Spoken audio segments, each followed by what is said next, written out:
Сәлем қыздар, бүгін біз сіздермен оригинал тоналка мен коллаген репликасын қалай ажыратуға болатыны туралы видео түсіретін боламыз. Алдымен біздің парақшаға подписаться етіп, лайк басып, комментарий жазып кетіңіздер.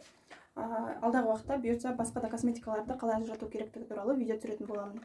Алдымен екеуінің айырмашылығын білу үшін екеуінің коробкасына мән береміз.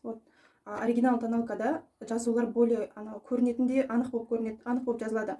Ал репликада қарап отырғандыңыздай кішкене темнылау коробка, еще тонын бетіне жазып қойған. Тон негізінде бетіне жазылмайды оригинал тоналкада. Екінші, міне, тон былай жазылған репликада. Оригинал и четко байқап отырсаңыздар. Және бір айырмашылығы міне.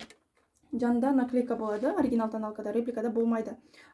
Реплика тоналкаларға кейбіреуіне наклейка қояды, бірақтан да мына жерінде энаут емес, коллаген деп тұрады. Коллаген дегені уже реплика дегені. Сіздер энаут деген таңдауларыңыз керек. Тағы бір айырмашылығы артында. Мына оригинал тоналка, мына реплика тоналка тонды былай жазып, көкпен белгілеп қойған. Ол дұрыс емес. Оригинал тоналкада былай жазылады. Мына қараңыздар. Мына оригинал тоналка, реплика тоналка четко болып көрініп тұрады өзі оригиналда. И тағы бір айырмашылығы, коллаген тоналкада қолданғаннан кейін қанша уақытқа жарамды екені жазылмайды. Оригинал тоналкада міндетті түрде жазылады. Ашылғаннан кейін 12 месяц, 1 жылға жарайды. Енді бутылочкасымен ішіндегі бутылочкаларын салыстыратын болсақ,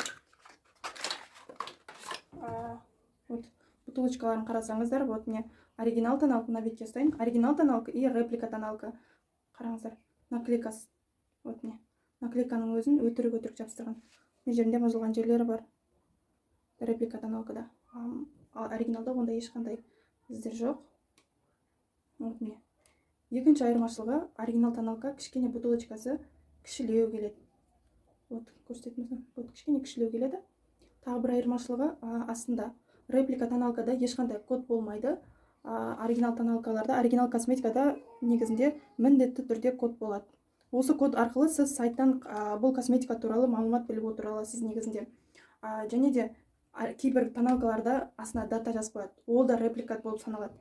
Міндетті түрде әрбір тоналканың астында коды болу керек. Осындай айырмашылықтары бар. Алдағы уақытта басқа да косметикалармен қалай ажырату керектігін түсіндіретін боламын. Бізбен бірге болыңыздар, сау болыңыздар.